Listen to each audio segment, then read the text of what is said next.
जय हिंद प्यारे साथियों, कैसे हैं सभी के सभी। आशा करते हैं कि आप सभी ठीक होंगे, आप सभी मस्त होंगे और आप सभी मिलकर एग्जाम 2026 की तैयारी खूब जोर शोर से कर रहे होंगे। मैं आपके एग्जाम को और आसान बनाने के लिए लेकर चला आया हूं एक और वीवीआई क्वेश्चन एग्जाम 2026 के लिए। जैसे कि देखिए, अभी हम पढ़ रहे थे पर परागण के प्रकार। हमने बता दिया है आपको वायु परागण क्या होता है, इसके पुष्प कैसे होते हैं, इसमें क्या होती है। और इसके बाद हम बताए थे कीट परागण कैसे होता है, क्या होता है, इसमें कैसे होती है, पुष्प की अनुकूलन कैसा होता है। आज हम ठीक उसी प्रकार से एक और चीज भी आज जानेंगे, वो है हमारा जल परागन। जल परागन, जल परागन क्या होता है, ठीक है। जल परागन क्या है, इसके कितने प्रकार होते हैं, या जल परागन क्या होता है, जल परागन क्या, पुष्प कैसे होते हैं, ये किस प्रकार से होता है, ये चीज को आज हम जानेंगे, ठीक है। सबसे पहले देखिए जल परागन होता क्या है। सबसे पहले क्लास को शुरू करने से पहले आपको बता देंगे कि अभी हमारा चैनल एकदम अपने हमारी हेल्प की है, उसके लिए बहुत बहुत शुक्रिया आप लोगों की। कुछ सब्सक्राइबर्स बढ़े हैं, आप सभी मिलके ऐसे ही जोर लगाते रहिए और अपने दोस्तों के साथ शेयर करिए कि थोड़ा सा और मोटिवेशन मिले हमको वीडियो बनाने में और अच्छा लगे कि चलो हमारे लिए बहुत अच्छा हो रहा है, वीडियो हम बनाते जाएंगे, ठीक है। तो वैसे ही मेहनत कर रहे हैं, हम भी आपके लिए मेहनत कर रहे हैं। जल परागन क्या होता है, तो सबसे पहले देखिए परागन होता क्या है। तो हम आपको बताए होंगे कि जब किसी पुष्प का परागकण किसी पुष्प के पराग को वर्तिकाग्र तक जाता है, पहुंचता है, स्थानांतरित होता है, तो यह क्रिया को हम कहते हैं परागन। यह क्रिया को हम पॉलिनेशन कहते हैं, ठीक है। एक होता है क्रॉस पॉलिनेशन, एक होता है सेल्फ पॉलिनेशन। सेल्फ पॉलिनेशन और क्रॉस पॉलिनेशन अब बता दिए हैं कई वीडियो में, पिछली वीडियो में देख लीजिएगा, जाकर चैनल पर विजिट कर लीजिएगा, आपको वहां पे मिल जाएगा, ठीक है। तो परागन कहते हैं कि देखिए जब पराग कोश से पराग कण निकलकर किसी अन्य पुष्प के या उसी पुष्प के वर्तिकाग्र तक जाता है, तो यह क्रिया परागन कहलाती है। तो परागन, जब यही परागन की क्रिया जल के माध्यम से होती है, जब यही परागन की क्रिया जल के माध्यम से, किसके माध्यम से, जल के माध्यम से होता है, जब जल के माध्यम से कहेंगे हम, जल के माध्यम से जब परागन होता है, तो इसे हम कौन सा परागन कहते हैं दोस्त, जल परागन कहते हैं। इसे हम जल परागन कहते हैं, जल परागन कहा जाता है, ठीक है। जब जल के माध्यम से परागन की क्रिया होती है तो जल परागन कहलाती है। अगर हम देखेंगे जल परागन से जिन पुष्पों में जल परागन होता है उन पुष्पों को कहते क्या है, तो उन पुष्पों को हम जल परगति पुष्प कहते हैं। जिन पुष्पों में जल परागन संभव होता है उन पुष्पों को हम जल परगति पुष्प कहते हैं, जल परगति पुष्प कहते हैं, ठीक है। जल परगति पुष्प के बारे में अगर आप जानेंगे तो सबसे पहले हम देखेंगे जल परगति पुष्पों का अनुकूलन, ये प्रायः कैसे होते हैं। तो सबसे पहले देखना जल परगति जो पुष्प होते हैं इनमें कैसे होते हैं। तो सबसे पहले अगर हम बात करें तो देखिए इसमें ना पुष्प में ना परागकण की बात किया जाए तो परागकण क्या होता है ना, परागकण जो होता है, परागकण हल्का, हल्के हल्के एवं जलरोधी होते हैं, जलरोधी होते हैं, ठीक है।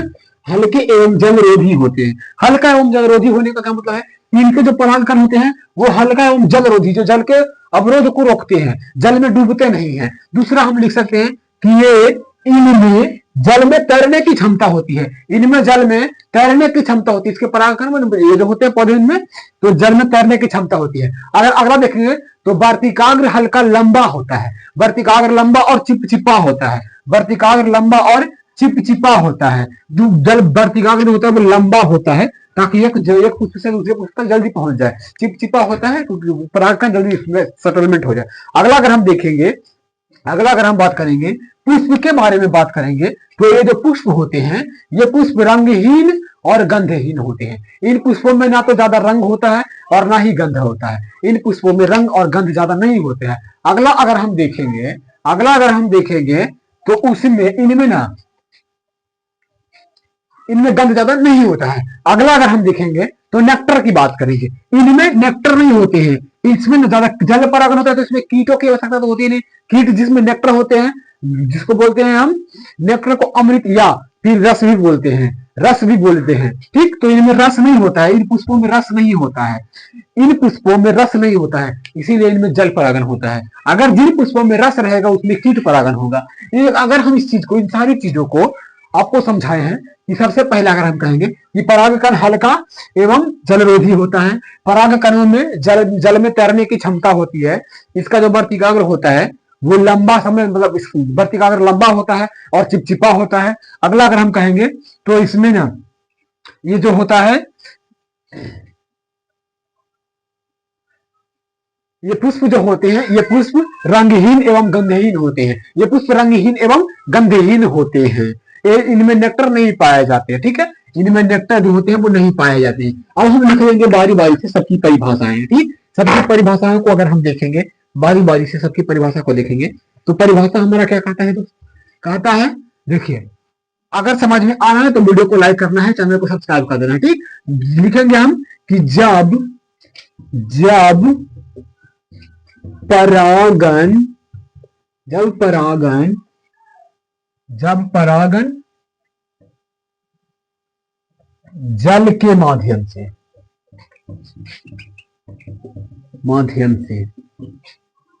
जल के माध्यम से होता है या पूर्ण होता है, जल के माध्यम से होता है तो उसे जल परागन कहते हैं। ठीक है, उसे जल परागन कहते हैं, उसे जल परागन कहते हैं। लिख देंगे कि जिन पुष्पों में जल परागन होता है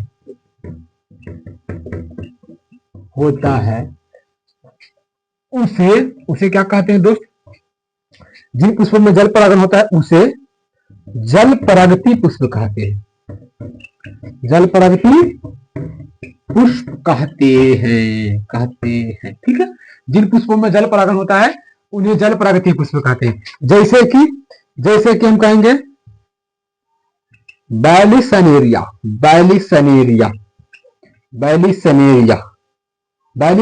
के साथ एक और होता है वाटर लिली। पूछता है वाटर लिली में कौन सा परागन होता है, हाइड्रीला में पूछता है। हाइड्रीला पूछेगा आपसे कि हाइड्रीला में कौन सा परागन होता है, हाइड्रीला में जल परागन होता है। हाइड्रीला में कौन सा परागन होता है, हाइड्रीला में जल परागन होता है। जिन पुष्पों में पूछेगा बैलिसनेरिया, वाटर लिली और हाइड्रीला में कौन सा परागन होता है, बैलिसनेरिया में जल, वाटर लिली में और हाइड्रीला में जल परागन होता है। कौन सा परागन होता है, जल परागन होता है। अगर हम देखेंगे पूछेगा अगला, आप सबसे पहले लिख लीजिए, आप सबसे पहले अपना स्क्रीनशॉट ले लीजिए। अब हम लिख लेंगे जल परागति पुष्पों में अनुकूलन क्या होता है। जल परागति पुष्पों में अनुकूलन क्या होता है, जल परागति पुष्पों में अनुकूलन। ठीक है, चलिए देखेंगे अपना हम जल परागति पुष्पों में अनुकूलन। जल प्रगति जल प्रगति पुष्पों में अनुकूलन मतलब ये किस रूप में होते हैं, ये कैसे होते हैं। तो सबसे पहले अगर हम देखेंगे तो सबसे पहले हम देखेंगे परागकण। ठीक है, परागकण हल्के एवं जलरोधी होते हैं। ठीक, जलरोधी होते हैं। ठीक है, दूसरा हम लिखेंगे अपना, इनमें जल में तैरने की क्षमता होती है। ठीक है, जल में तैरने की क्षमता होती है। तीसरा हम क्या लिख सकते हैं, तीसरा हम लिखेंगे वर्तिकाग्र लंबा एवं चिपचिपा होता है। ठीक है, चिपचिपा होता है। अगला हम क्या लिख देंगे, अगला हम लिख देंगे पुष्प। पुष्प कैसे होते हैं दोस्त, जो पुष्प होते हैं पुष्प रंगहीन मतलब इसमें कोई खास कलर नहीं होता है।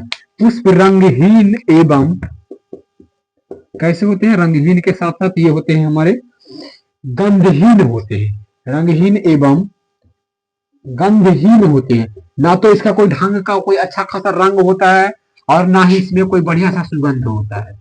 रंगहीन और गंधहीन होते हैं। लास्ट टाइम लिख देंगे पांचवा लिखेंगे कि इनमें जो पुष्प होते हैं ना, इनमें नेक्टर को हम क्या कहते हैं, रस। इनमें रस रस नहीं पाया जाता है। नेक्टर, इसको नेक्टर को हम अमृत भी कहते हैं। रस नहीं पाया जाता है। अमृत, अमृत भी इसको कहा जाता है, नहीं पाया जाता है। ठीक है, नहीं पाया जाता है। ये हमारे हो जाते हैं कुछ इस प्रकार।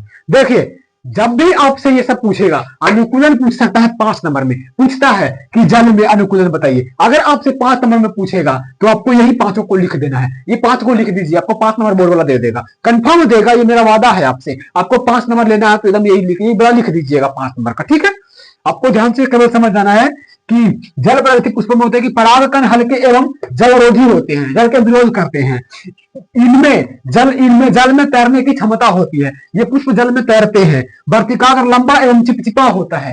ये वर्तिकाग्र जो होते हैं वो लंबा एवं चिपचिपा होता है। पुष्प जो होते हैं वो रंगहीन एवं गंधहीन होते हैं। पुष्प रंगहीन एवं गंधहीन होते हैं। इनमें रस नहीं होता है, इसमें अमृत नहीं होता है, इसमें नेक्टर नहीं होता है, जो होता है ना फूल का रस, वो नहीं होता है, नेक्टर नहीं होता है। ठीक है, तो आशा करेंगे कि आप सभी को समझ में आया होगा। अगर आपको समझ में आया होगा, अगर आपको वीडियो अच्छा लगा होगा तो वीडियो को लाइक कर दीजिएगा, चैनल को सब्सक्राइब कर दीजिएगा और अपने दोस्तों के साथ शेयर कर दीजिएगा। और एकदम एग्जाम को इस बार गर्दा थोड़ा देना है, एग्जाम में आपके नंबर एकदम गर्दा उड़ा देना है, जितना हो सके उतना नंबर लपेट देना है अभी।